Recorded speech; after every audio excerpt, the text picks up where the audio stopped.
ಸೋಮಜಾಳ ಗ್ರಾಮದಲ್ಲಿ ಶ್ರೀ ಹೆಬ್ಬಾಳ ಲಕ್ಷ್ಮೀದೇವಿ ರಥೋತ್ಸವ ಭಕ್ತಿ ಭಾವದಿಂದ ಜರುಗಿತು.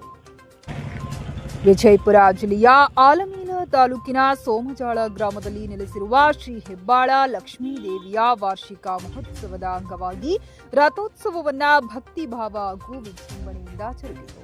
ಗ್ರಾಮದ ಶ್ರೀ ಲಕ್ಷ್ಮೀದೇವಿ ದೇವಸ್ಥಾನದಿಂದ ಸುಮಾರು 2 ಕಿಲೋಮೀಟರ್ ದೂರದವರೆಗೆ ಭವ್ಯ ರಥವನ್ನ ಭಕ್ತರು ಎಳೆದುಕೊಂಡು ಸಾಗಿದ್ದರು. ಈ ವೇಳೆ ಬಾಜಾ ಭಜಂತ್ರಿ, ಡೊಳ್ಳು ಕುಣಿತ, ಗೊಂಬೆ ಕುಣಿತ ಸೇರಿದಂತೆ ವಿವಿಧ ಜಾನಪದ ಕಲಾ ಪ್ರದರ್ಶನಗಳು ಗಮನ ಸೆಳೆದವು. ರಥೋತ್ಸವದಲ್ಲಿ ಗ್ರಾಮದ ಹಿರಿಯರು, ನಾಗರಿಕರು, ಮಹಿಳೆಯರು ಸೇರಿದಂತೆ ಸುತ್ತಮುತ್ತಲಿನ ಹಳ್ಳಿಗಳಿಂದ ಆಗಮಿಸಿದ ಅನೇಕ ಭಕ್ತಾದಿಗಳು ಉತ್ಸಾಹದಿಂದ ಭಾಗವಹಿಸಿದ್ದರು. ದೇವಿಯ ದರ್ಶನ ಪಡೆದು ಭಕ್ತರು ಹರಕೆ ಸಮರ್ಪಿಸಿದರು.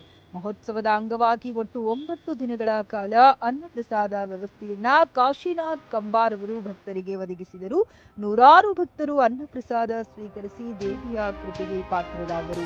ಈ ಧಾರ್ಮಿಕ ಕಾರ್ಯಕ್ರಮವು ಗ್ರಾಮದಲ್ಲಿ ಶಾಂತಿ, ಸೌಹಾರ್ದತೆ ಹಾಗೂ ಭಕ್ತಿ ಭಾವದ ವಾತಾವರಣವನ್ನ ಸೃಷ್ಟಿಸಿತು.